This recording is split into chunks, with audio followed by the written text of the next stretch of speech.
তা তোমাকে এই ভাইটার কথা বলা হয়নি, তাই বললাম। ভাইয়ের ফেসবুক আছে, ওদের ফেসবুকেও চ্যানেল আছে, ইউটিউবেও আছে। ওরা ওই নিয়ে অনেক ভালোই কাজ করছে। তো ভাইয়ের এক ছেলে এক মেয়ে, শ্রেয়া। শ্রেয়ার ওই নাচের চ্যানেল আছে। শ্রেয়া আর আমার মেয়ে সানা দুজনেরই চ্যানেল ছিল, তো সানার চ্যানেলটা চলে গেল। বুঝাতে পারলাম? তো ভাইয়ের বাড়ি যাওয়া আসা সবই আছে, কিন্তু সময়ের অভাব, প্রচণ্ড সময়ের অভাব। আমাদের এখানে মেলা ঠেলা হলে ভাই ভাইয়ের বউ আসে, আসতে বলি, ওদের ওখানে কিছু হলে আমাকে ডাকে। ও, দোকান থেকে দেখছো তুমি? তাই? দোকানে একটু চাপ কম আছে নাকি? আমি তো টাইমটা দেখছি, 9টা বাজছে।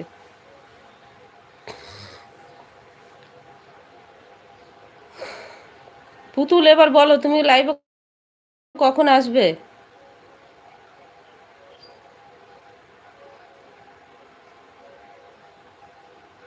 হুম, খুব ব্যস্ত আমি। তুই ওদের চ্যানেলটা একটু সাবস্ক্রাইব করে দেব, করে দাও ভাই।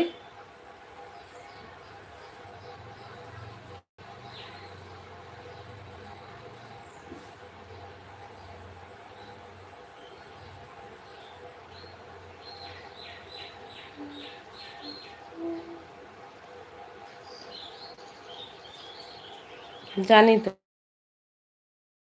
অনেক দিন, অনেক দিকেই মেনটেন করো তুমি।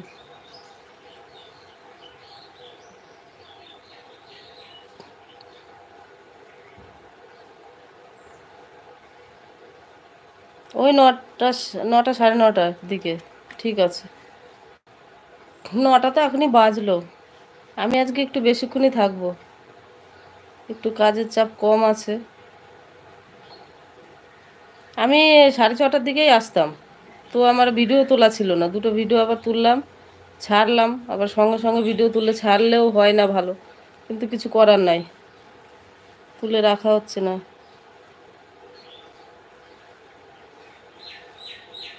আচ্ছা, তোমরা পার্কে এসো, আমার শরীর ভালো না, আমি যেতে পারবো না, প্রবলেম।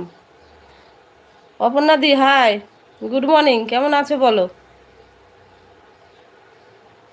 না ভাই, এই যে জল গরম হয়ে গেছে, আমি চাল ধুয়ে দেবো এক্ষুনি। অপর্ণা দি, আমি ভালো আছি, তুমি কেমন আছো? তোমার বাড়ির ভিডিও, ঢালাইয়ের ভিডিও সব আমি পাচ্ছি, দেখছি। বুঝতে পেরেছো? তোমার তো ঢালাই হয়ে গেল আবার কি?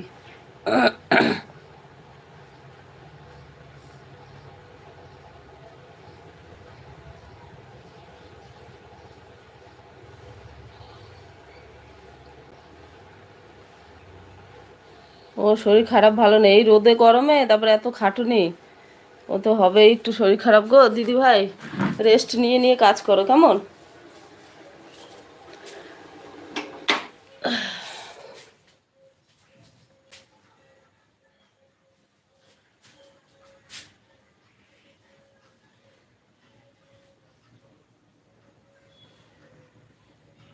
জ্বর, ব্যথা, যন্ত্রণা, হ্যাঁ বুঝতে পেরেছি। ওষুধ খেয়ে নিও, কীভাবেই বা ভিডিও তুলবে বা ছাড়বে কিভাবে, খুব সমস্যা।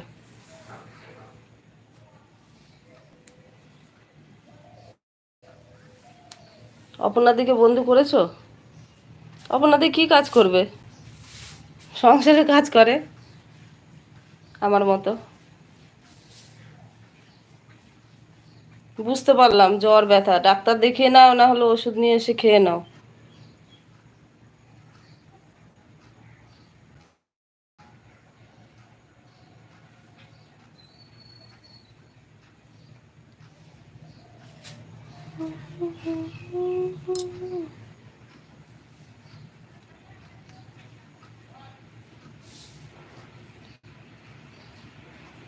তাহলে বাড়ির কাজ বাজ কি করে হচ্ছে?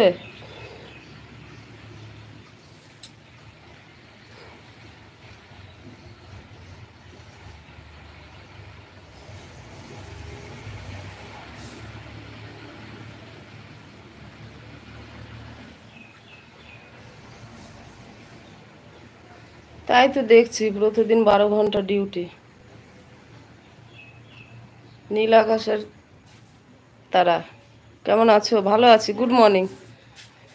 ঠিক আছে, আমি একটু পেছন ক্যামেরা হচ্ছি, চালটা ধুয়ে দিয়ে নিই, আবার সামনে আসবো কেমন? তোমরা কমেন্ট করতে থাকো।